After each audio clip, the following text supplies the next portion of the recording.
What's up, everybody? You got the car man today. We're gonna be talking about some stuff called my new series is called Real Talk.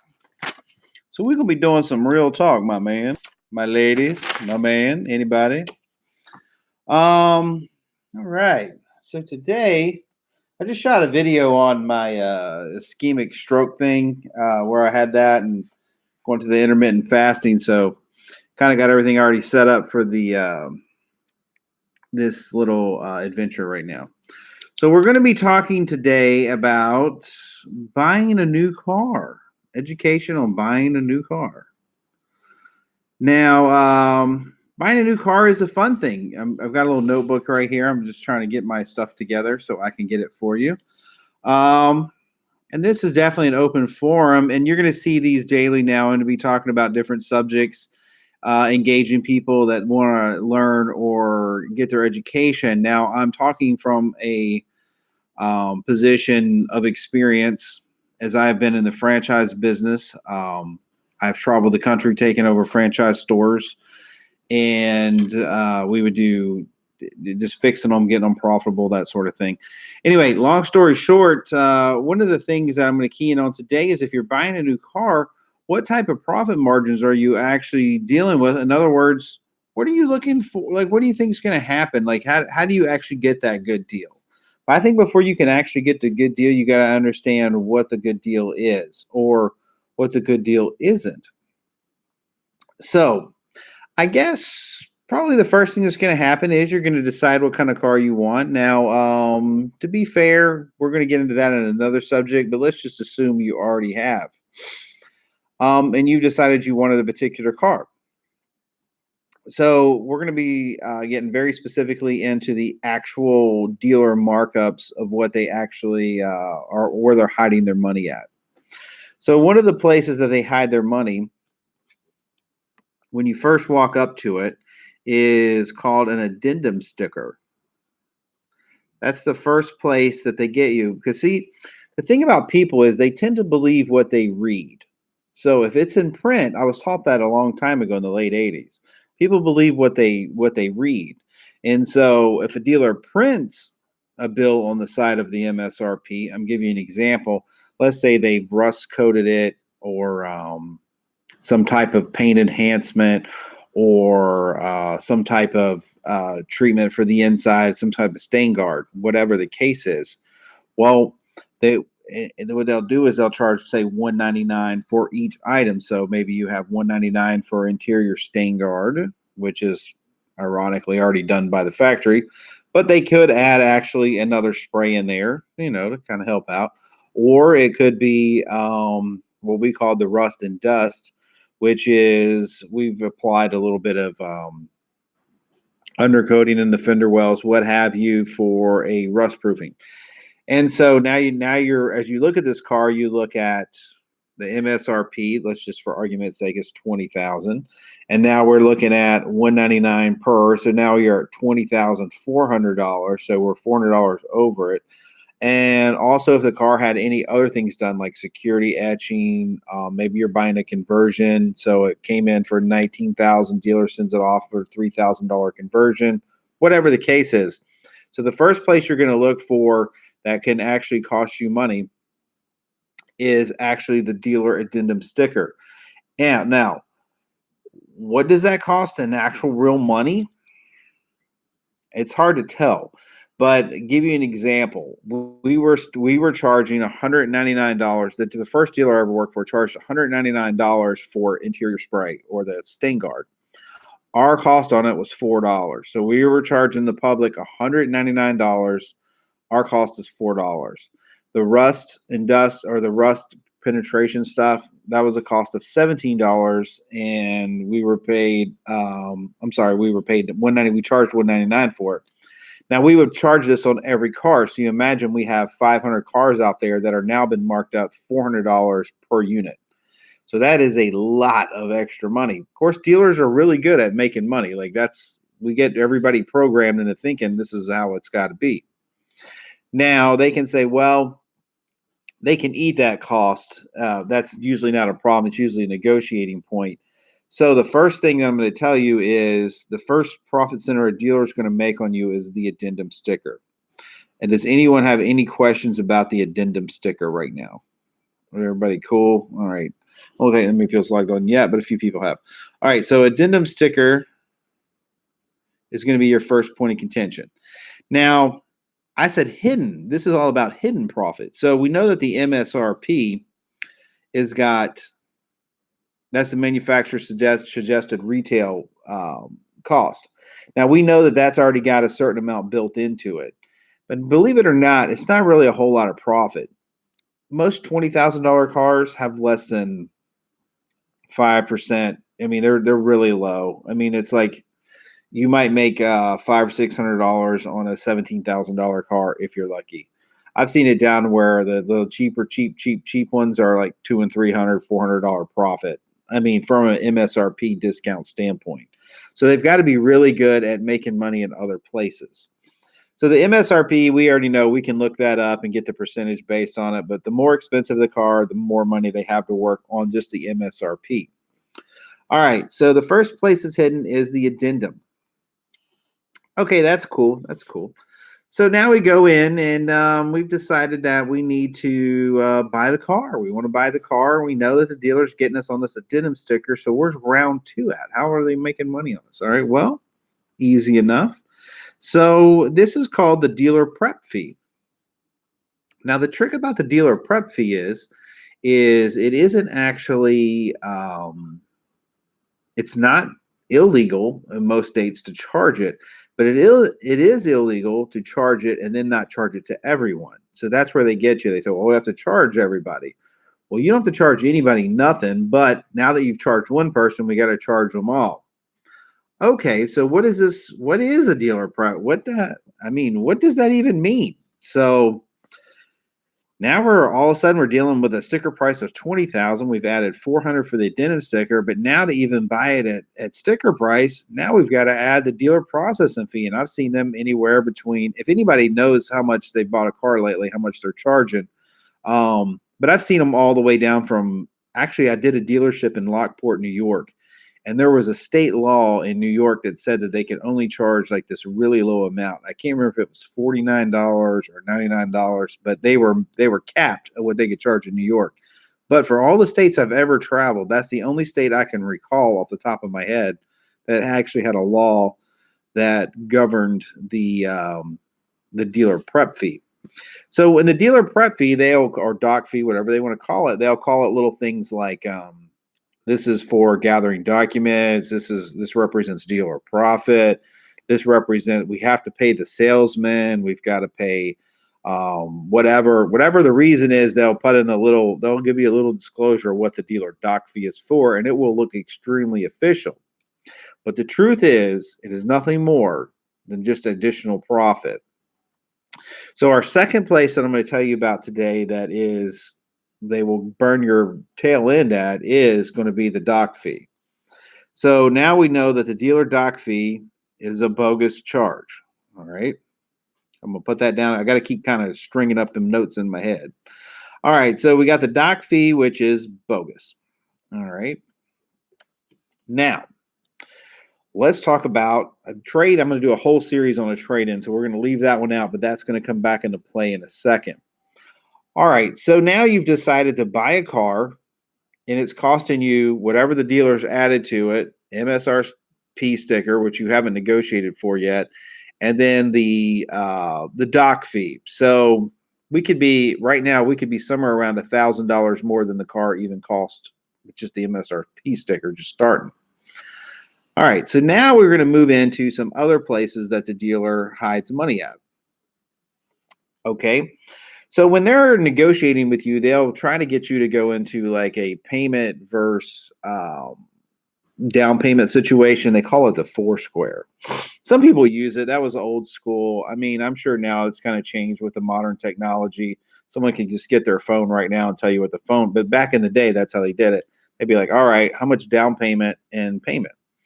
Well, why is down payment that important? Because you would think that if a car is worth what it's worth, that a bank would not have an issue advancing the loan for it. Well, the answer is simple.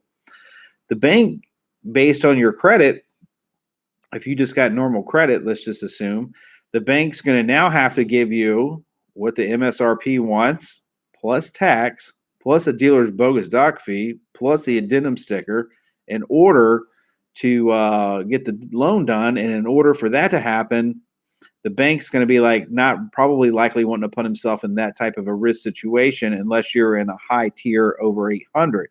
But if you're in the 600 to 700 range, most bankers are going to say, hey, I'm not going to advance, but 100% or 105% on the loan, which would be they're talking about the invoice amount. So if the dealer wants to keep that profit, he's got to work you for down payment. All right. So that's one of the ways that they're able to boost their profit is by getting you to actually put a down payment. They'll be like, well, it gives you equity in your car, it makes your loan term. They give you all the uptakes, and they're all true of what they're telling you. But what they're not telling you in that same conversation is your down payment would be a lot lower or probably not needed at all if they were not trying to hold extra profit on you. All right. So that's the first two. That's the first two scenarios that we have. And hold on a second here, getting a lot of activity going on here. All right. So let's pretend, for just argument's sake, that we are going to attempt to buy this car now. We're not even negotiating, but we're just trying to get down to the tracks of how they build in their profit. So if a dealer ever quotes you a payment, they're called loaded payments, and that's what people don't understand. So they like, hey, what would my payment be? Oh, where is everybody? It's an unusual format, so that's what we're doing right now. We're in an unusual format. This is going to be brand new, there, Keith. Believe me, they will come. But yeah, this is a brand new format that we're doing, and it's going to be real talk. I mean, I'm just going to get in front of a computer and just explain things I know about different subjects that might actually help someone, and they will go into our regular video rotation. All right, so so we get to take a loan out. So they're going to give you, I'm sorry, they're going to quote you a loaded payment. That's the deal. We're going to give you a loaded payment now, and in that loaded payment, here's what the dealer is going to try to hope to accomplish in your payment. He's going to try to make points on. He's going to try to make points. Sorry, I got some activity going on behind me. He's going to try to make points on your interest loan. Which, what does that mean? That means that, okay, so the bank tells the dealer, hey, look, we'll sell you your money at 4%, but you can charge the customer 6%, and you can keep the extra 2% that you make.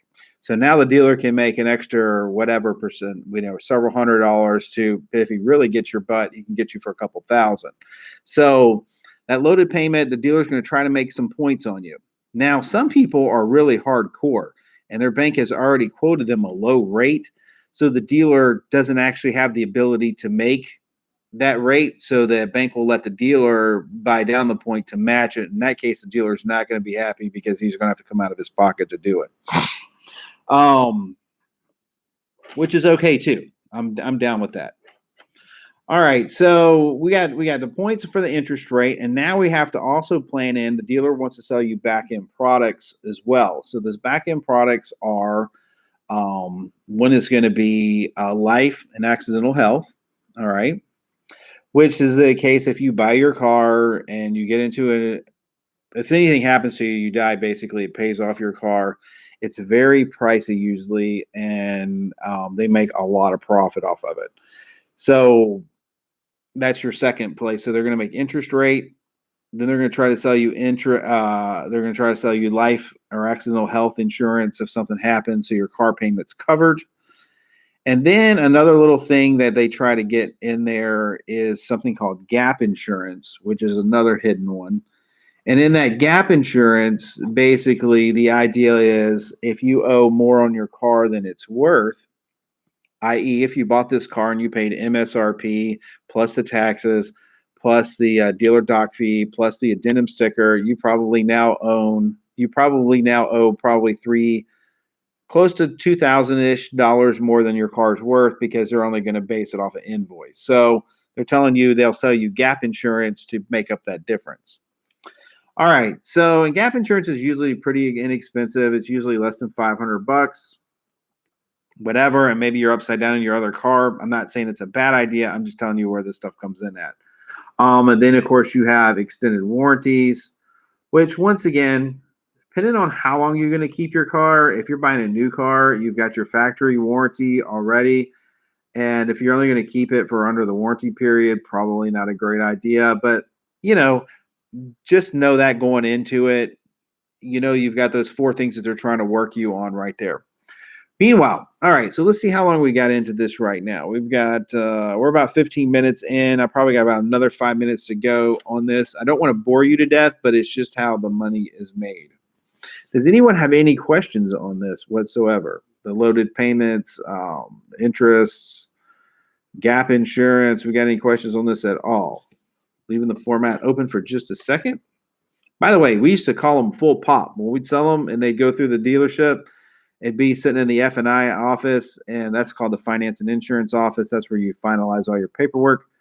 I mean, we'd be like full pop. Full pop means that you paid sticker price plus addendum plus the dealer doc fee plus they closed at the higher payment that the finance office quoted to start with.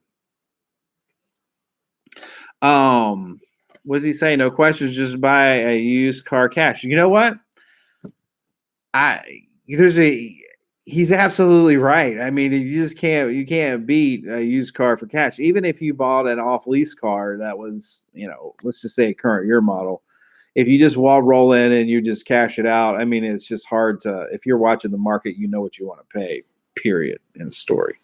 It's a whole nother market. Cash is king, my brother. Cash is king. Yes, yes, yes. Meanwhile, all right, I don't want to get too far into the used car thing because that's a whole nother thing because there's a lot involved if you're trading in a car. There is some benefits in trading in a car because you get to tax credit for the differences. Also, you don't have the hassle of selling it, blah blah blah. There's a few things that are good, and most dealers, believe it or not, if you lean on them pretty good, they will step up into your trade because they want the new car mark. They won't likely do it for a nice used car that they have that's a pretty hot car. But if you were trying to buy something they want to get rid of, they'd probably look at yours and go, they'll start selling themselves. They'll start paying more money for it because they'll think that it's worth something. Meanwhile, I guess that's about it for today. We got some more stuff planned for tomorrow, but that's where if you're walking into a dealership and you're going to go pay cash, these are the markets that turn around and look up. This is where they're going to be sliding the cash in on you at.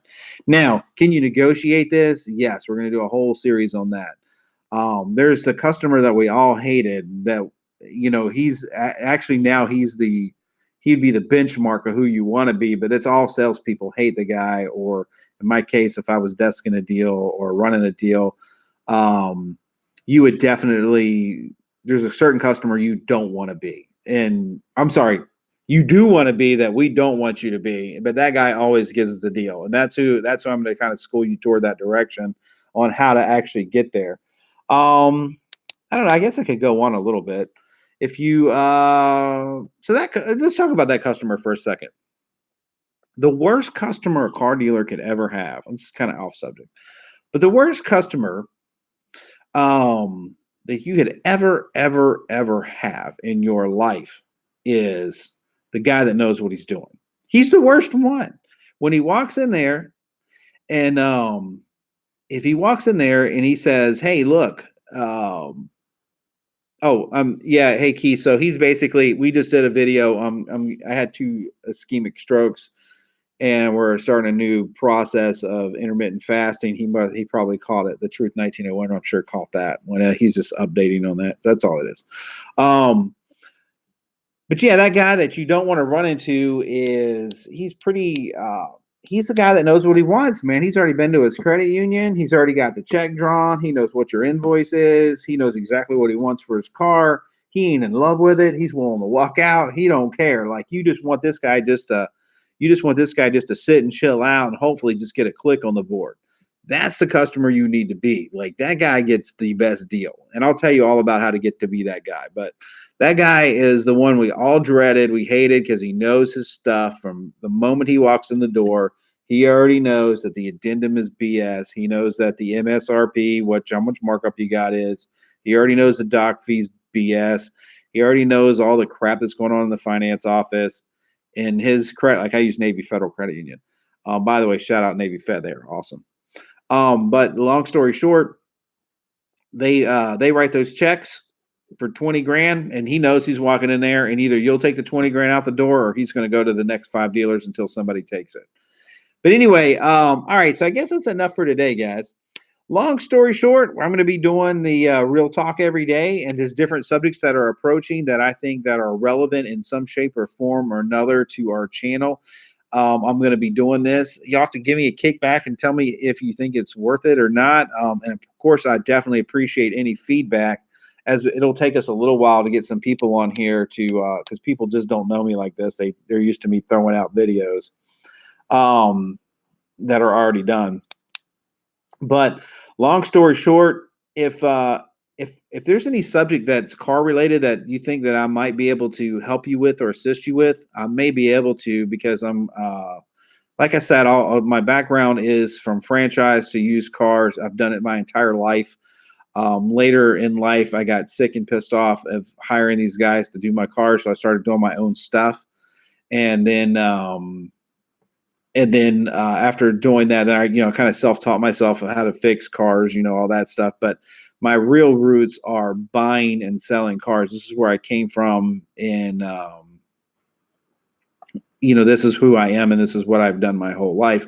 So I'm hoping I can share some of that knowledge. If he banned you, why are you back? No one got banned. I don't usually ban.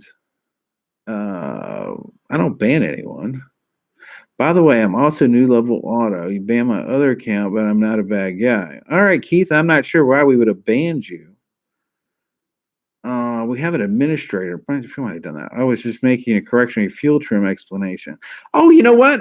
Yeah, I remember this coming back up. This actually got to me last week. This guy was actually, hey, by the way, Keith, do you have your own YouTube channel, by the way?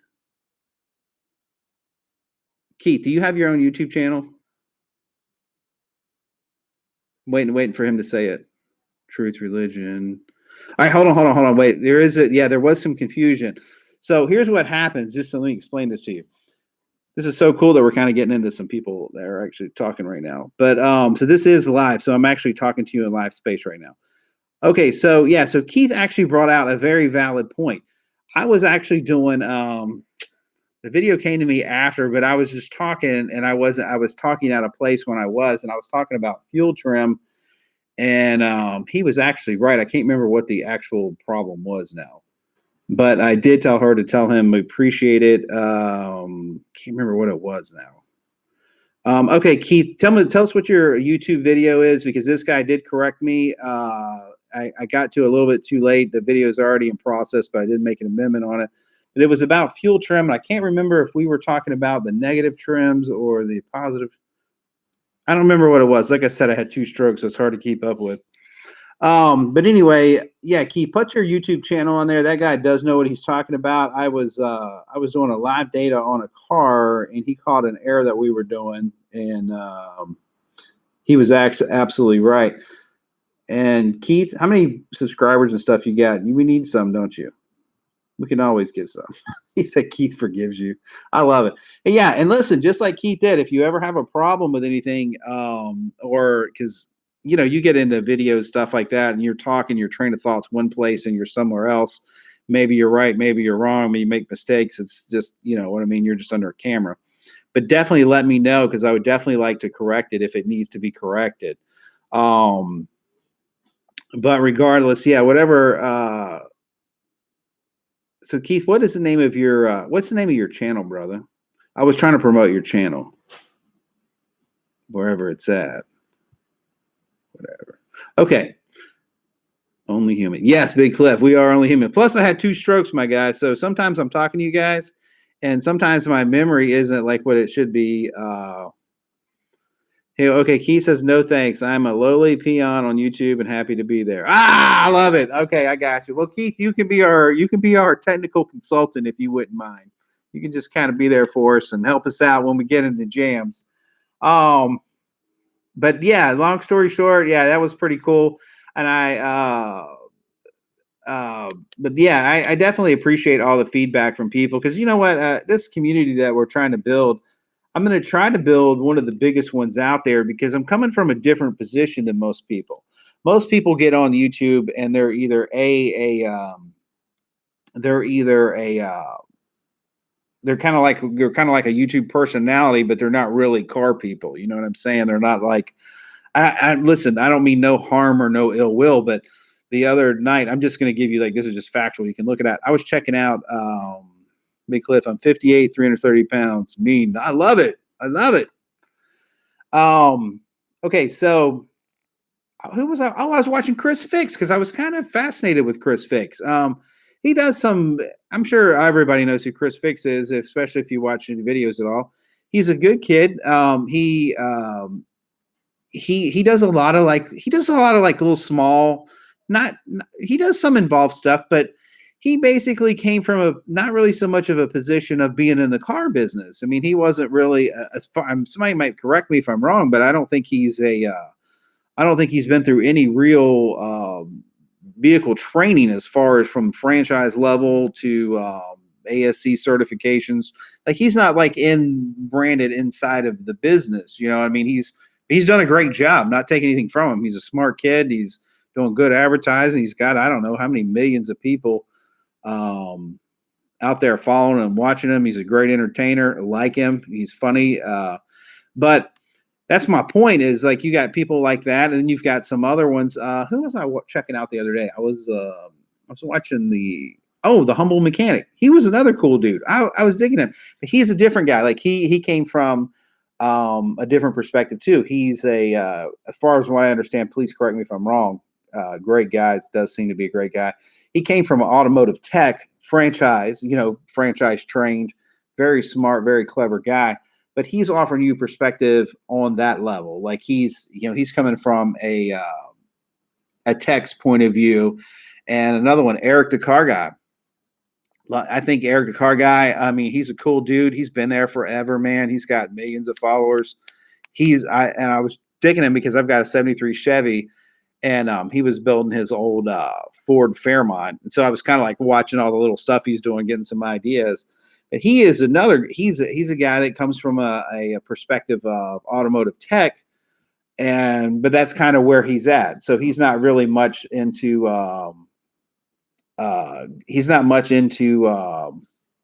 the sales end of it. Is what I'm trying to say. So he came from a tech end. Now he does have some good basic knowledge, not diminishing him in whatsoever, but he doesn't really come from that hard retail side of the fence. And that's where I come from. I come from the real hard retail side of the fence, then came up through the car side of it later in life, fixing and repairing. And so my chosen career was buying and selling cars, and then it just kind of morphed into the rest of it, and then into wholesaling. And then we became a huge wholesaler. Um, but long story short, so my perspective on this is coming from a place of I've managed. At one time we've had almost 180 employees, for dealerships. I mean, we serious stuff that affect the bottom line. I mean, we were interested in everything from our lift rates to dealing with manufacturer warranties to the getting the build sheets correctly from the manufacturer. Anyway, culminating all of this into the retail guy walking in on the front door. Like that's who the guy is. You know what I mean? I'll go from that to, hey, sir, how can I help you? And that's me. Like that's the perspective I'm trying to bring to the people. A lot of people tell you all these. It's almost hilarious the amount of crap people tell you that is true as far as buying and selling, and they really have no clue. They're just reading it somewhere and reanimating it.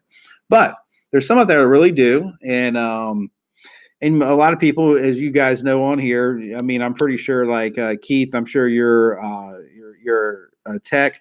Okay, Charles. Now, which one is Charles? Chris is good people. Spent some time with him. Oh, did you really? Okay, yeah. I never met him.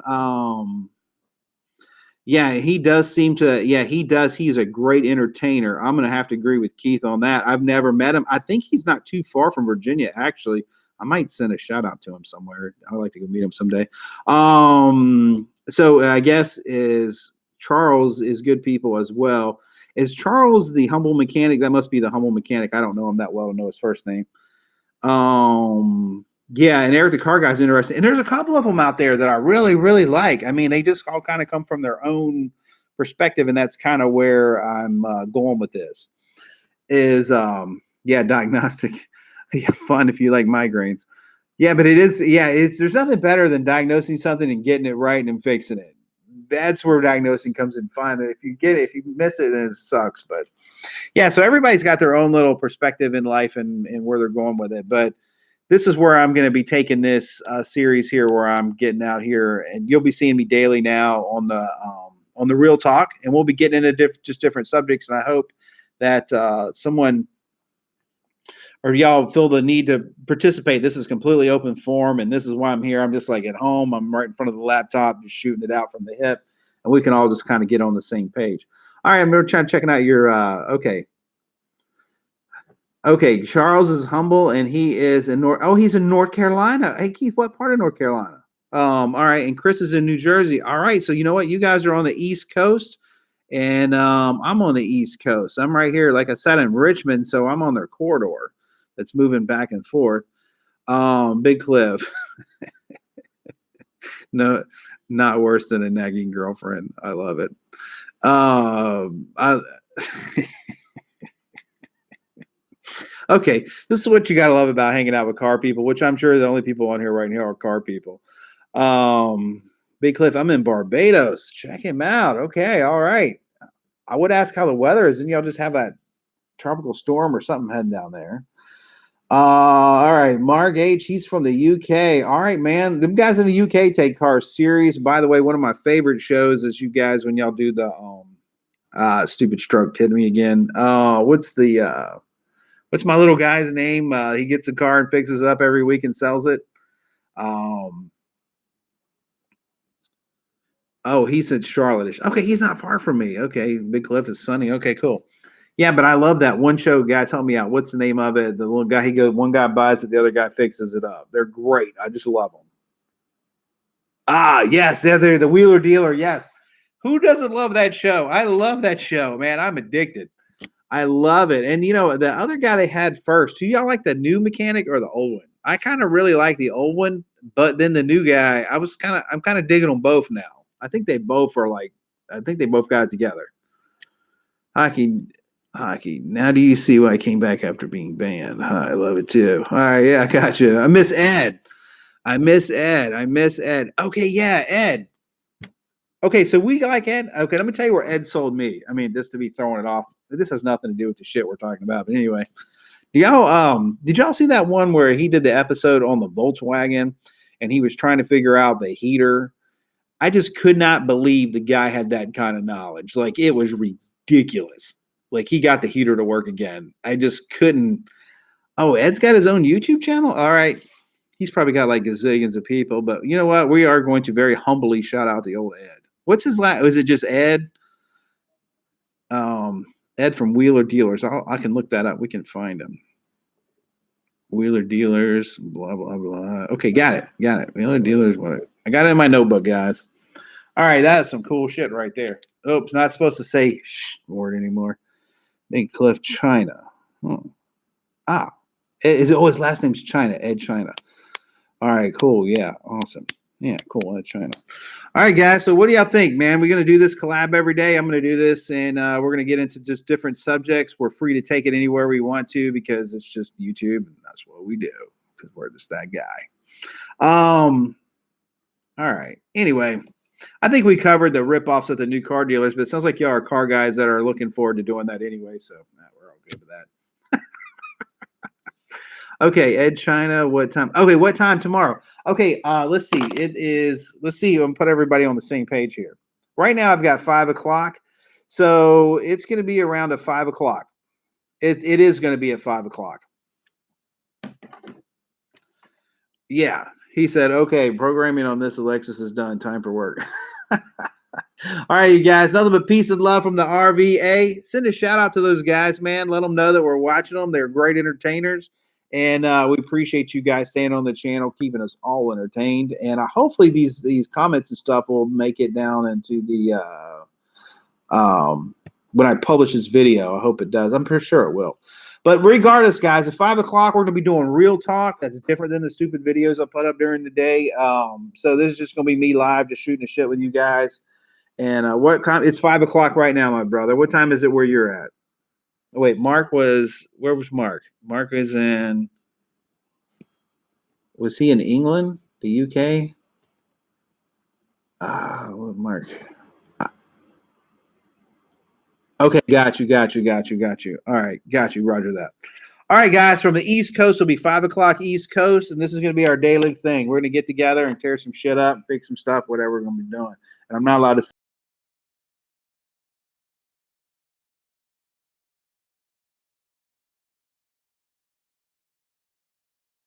Oh, if you hadn't subscribed, please subscribe. Thanks. Still trying to end this.